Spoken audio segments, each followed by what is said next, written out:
আসসালামু আলাইকুম। আশা করি সবাই ভালো আছেন। আল্লাহর রহমতে আমরাও ভালো আছি। গেছিলাম বেড়াতে ভাগিনার বাড়িতে। আসার সময় অনেক ভুট্টা নিয়ে আসছি। আমি কখনো ভুট্টা কীভাবে গাছও দেখি নাই, আর ভুট্টা দেখি নাই যে ভুট্টা গাছ থেকে ভুট্টা তুলবো। ভাগিনা বউ বললো চলেন মামি জমিতে নিয়ে যাই। গেলাম, এরপরে বলছে নিয়ে উঠানোর জন্য উঠাইলাম। এখন আপনাদের সাথে একটা টক ঝাল মিষ্টি রেসিপি বানাবো। ভাবলাম যে ভুট্টাগুলো একটু দেখাই। অনেক ভালো লাগছে জমির থেকে, কারণ আমরা শহরের মানুষ তো আমরা ভুট্টা গাছ বা ভুট্টা কীভাবে দেখবো গাছের মধ্যে, কারণ ঢাকায় আনে তখন এগুলা 4 দিন 5 দিন বা এর বেশিও হইতে পারে আমরা যেগুলা খাই।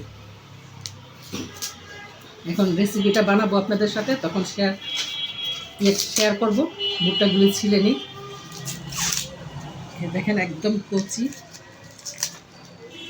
কচি কচি আনছি, গুঁড়া আনি নাই, কারণ এগুলা কিছু আমি রেখে দেব, কিছু খাবো ছোট্ট বানায়।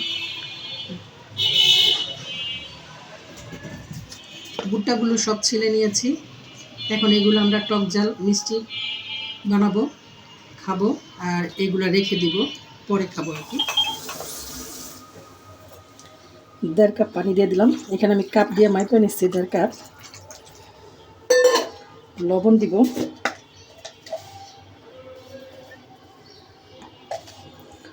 যখন খাবো তখন যদি মনে হয় যে কম হচ্ছে তখন এটা অন্যভাবে আবার দিয়ে নিব, ওটা আপনাদেরকে দেখাবো। আর মরিচের গুঁড়া এগুলোর গায়ে গায়ে এখন আমি লাগাই দিব সবগুলা।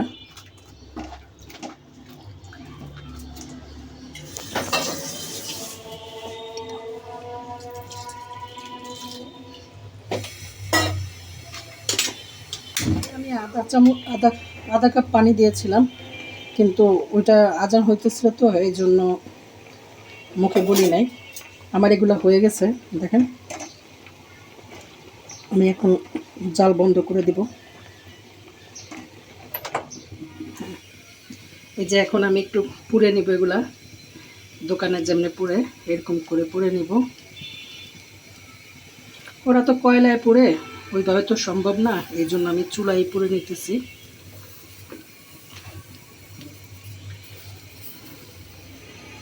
এইভাবে আমি সবগুলো পুড়িয়ে নিব।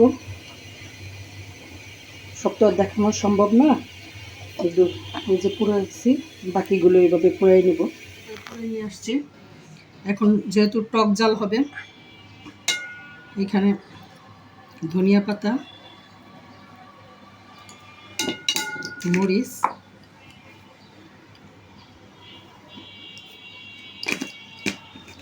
আর বিট লবণ,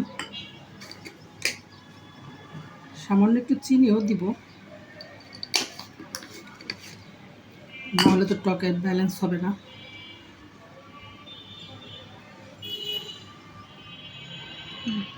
আপনাদের কাছে ভালো লাগলে আপনাদের বাসায় ট্রাই করে। আজকের মতো রাখি। আল্লাহ হাফেজ। আসসালামু আলাইকুম।